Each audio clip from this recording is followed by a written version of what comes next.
If I had to rebuild a personal brand from zero in 2026 as a founder building a public that actually helps my business grow, here's exactly how I would do it. Now, here's the thing. I've built my own personal brand to over 160,000 followers across all platforms before.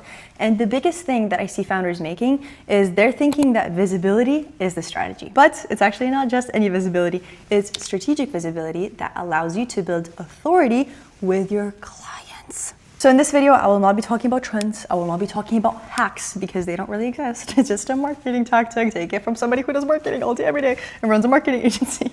Instead, I'm going to be breaking down exactly how to build authority, visibility, and demand by building in public for your business.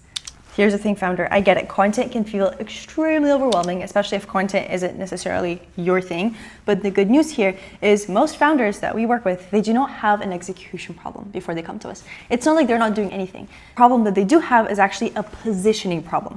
Now, what is positioning on social media? It is what you want to be known for and who you're speaking to, and using that as a unique advantage for your business, i.e. making social media content actually a leverage for your business and not a bottleneck.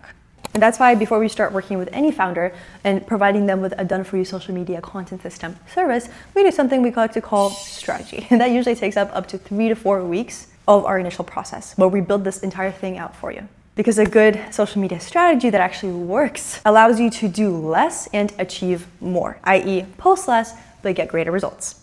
So here's the exact framework of how I would build in public in 2026. First up, a sip of an Alani. Yum, I needed that today. Step 1 is actually to focus and lock in on your positioning before you're focusing on visibility and amplification of your content. Before you post anything, you have to decide who you're known as. 2, what do you stand for? 3, what do you not talk about or touch on in your content? And 4, this is arguably the most important one, who your content is not for. And to make this as easy as possible for you, let me give you a very concrete example of my company, VFactor Social. Question 1, what do we stand for? We stand for helping businesses grow through creating strong personal brands for businesses, founders via social media and other marketing channels. Primarily social media though. What do we not talk about? We don't really discuss the news, politics, religion, productivity hacks. Most of the things on this channel and in this space on Instagram, TikTok, whatever social media platform you find us on, we do not talk about because we're very niche. And who our content is not for, our content is not for content creators looking to become super viral on social media. It is not going to be as helpful for just very beginner founders who are like, I have an idea to start a bag brand. Where do I go from there? Our content isn't going to help you as much as it's going to help founders who are already more established in their space and are looking to use social media as a visibility engine for their business to bring in inbound clients and, of course, increase their visibility. Because the thing is, people don't just follow content, they really follow perspective. There's so much noise on social media. And by noise, I just really mean content. Everybody's posting. Everyone and their mother is posting, which is awesome. But the things that used to work in 2020 are not going to work in 2026. So if you actually lock in on your positioning before locking in on your visibility, it's going to remove a lot of confusion in this content process.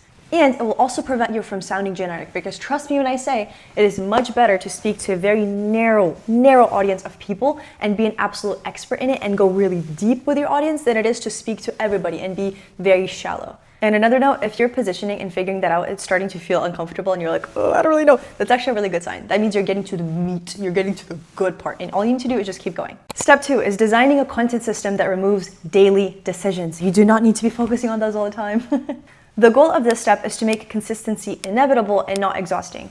I know that if you do not grow up to be a content creator and it's not your passion, it's gonna feel inevitably confusing. It's gonna feel like there's a lot of friction with it. For me, for example, it's a different story because I've been making content for most of my life. This is actually the kind of environment that I thrive in. So I'm like, I don't need help with anything. I love it, I got it.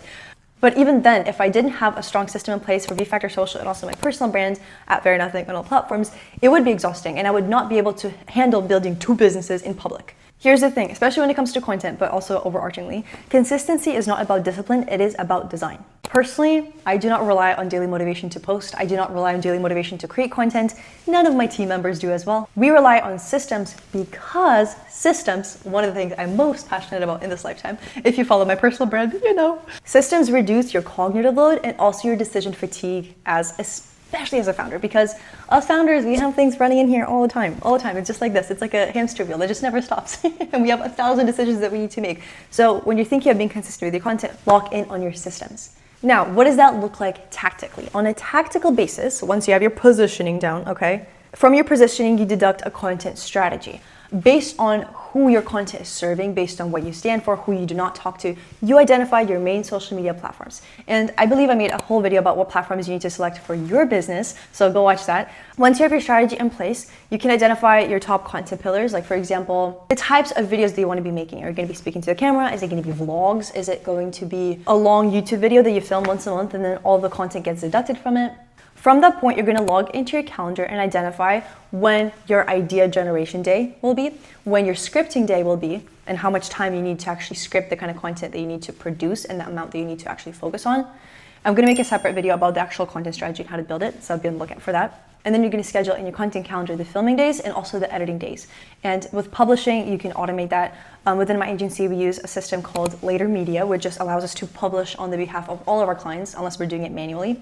But of course, this entire schedule and this entire system, it goes away completely if you outsource to an insanely awesome stellar team such as Factor Social. Then we just handle this on your behalf. But if you're a founder doing this by yourself, make sure that all of those content pieces, what you actually need to produce content, are in your calendar and actually work with your schedule. For example, for some founders who are handling content all by themselves, what works is if they're walking to their office and they just pull out their phone and they know every single time before they walk to the office, they're going to pull out their phone and make a quick video with these ideas that they came up with the night before. For other founders, such as myself, I'm busy. I have 1,000 things happening at once. I prefer to just block out a Saturday in my schedule once a month. It's gonna take me like up to 4 hours and just bombard and just film all the content, like get it over with, pass it on to my team.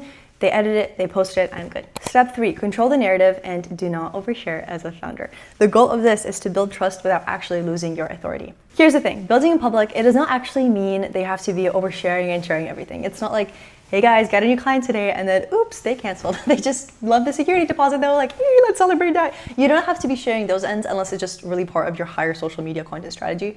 With vulnerability, anything that you share as a founder, it absolutely should be intentional and not just like vulnerability or trauma dumping.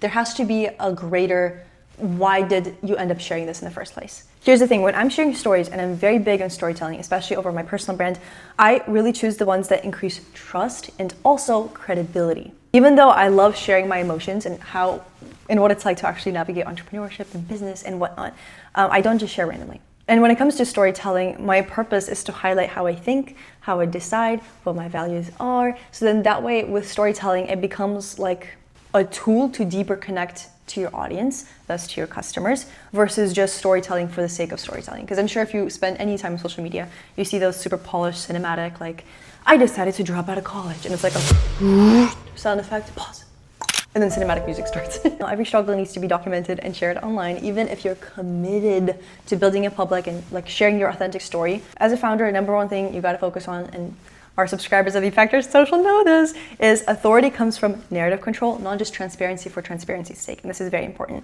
However, for transparency's sake, for most founders we work with, oversharing is really not a problem. Because I feel like founders, unless you just love making content and are like this kind of person in general, if anything, they're more reserved about sharing, but still thought it would be useful to mention this. Step 4, you're going to be using content distribution as leverage, not just as a hustle.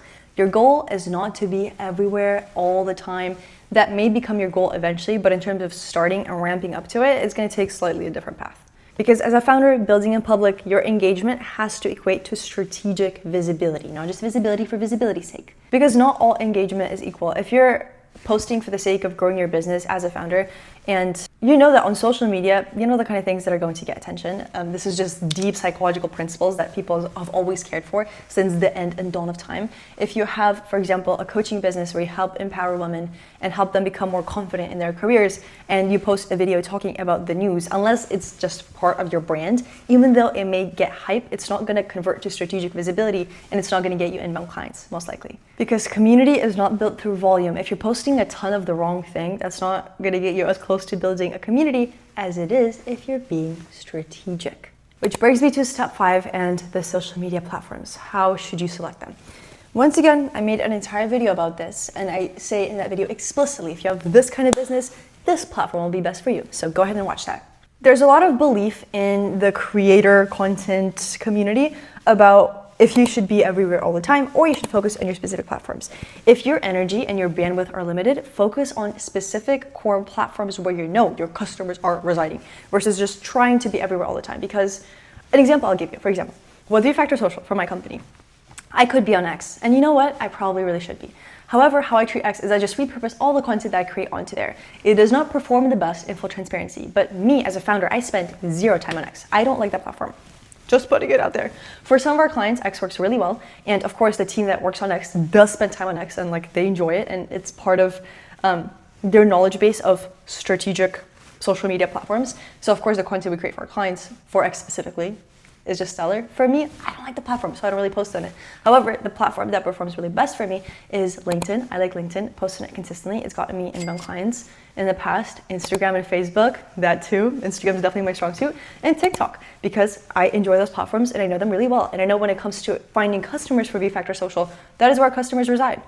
And when you're optimizing for posting across different platforms, don't think too deep into it, because if you're building a strong personal brand as a founder, your message should remain the same, even though how the video comes across on the platform may be a little bit different. Like for example, TikTok is more raw, it's less polished, and it prefers volume. Versus Instagram, more polished, it still can be raw, but usually less raw, and it prefers consistency versus posting 70,000 times a day. So be strategic when it comes to that. And that brings me to step 6. Track signals, not vanity metrics.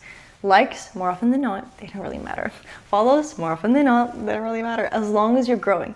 And also, let's be so for real here. If you are a founder building in public and growing your personal brand for the sake of bettering your business, you're not gonna have 100 million followers. Sorry. You know what social media is for? Entertainment. Correct. So if you're educating your audience, and let's say you are in the finance industry and you're making videos about finance, how many people want to log into Instagram and see a video about finance instead of just entertainment? Not a lot. But if you're consistent with it, you of course will find your people, but have very realistic expectations. The goal here should not be as much visibility as possible. I want everyone to see me. The goal here should be conversions and inbound, because those are the things that actually matter. Follower count is not my primary KPI. Likes are not my primary KPI. I look at engagement rate, of course, because that tells me what kind of content my audience is resonating with the best. But inbound is my primary KPI. Where opportunities are coming from, that is my primary KPI. If the right people are paying attention, the numbers take care of themselves. If your goal is to target investors and you have 100 followers, but 75 of them are investors, you're good, you're killing it. But of course, it would be a little bit silly to say that you wouldn't want 100,000 investors following you, because of course you would. Volume is awesome if the volume is, let's hear it, strategic. Clock it. Now, to end our wonderful video and the time we have spent together, let's talk about the mindset of actually building in public. First, building a brand, a personal brand that actually helps your business thrive is long-term work, and do not think anything else. It's not a magic pill where you post a video once and suddenly everything is just blowing up and you're like, oh my gosh, I have so much inbound. Like, I have to scale my business. I have to hire 3 new teams. That's not how that works. There will always be a delay between your effort and when you put in that effort and when you start seeing results. The most important thing and the bridge between the two is consistency. You have to tolerate not being rewarded immediately. This is just the game of life.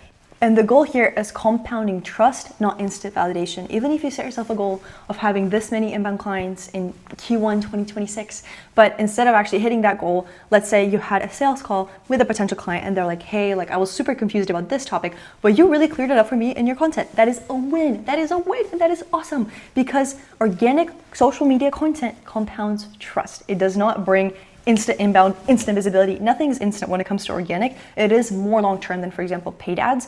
But the authority that you build in the process is, there's no channel like it, truthfully. So let's wrap it up. If I were starting over in 2026, I would focus on 1, positioning, 2, systems, okay, coming out of my positioning, that's my social media strategy, 3, narrative control, and 4, leverage, and making content really leverage for my business versus a bottleneck. And if you feel like it's a bottleneck for your business, then you know who to call. Factor Social. I will answer the call. I just ran call with call. This is where we are. This is how you know I had 200 milligrams of caffeine. I'm a little flying. I'm flying off the walls a little bit here. All right. Bye. See you soon.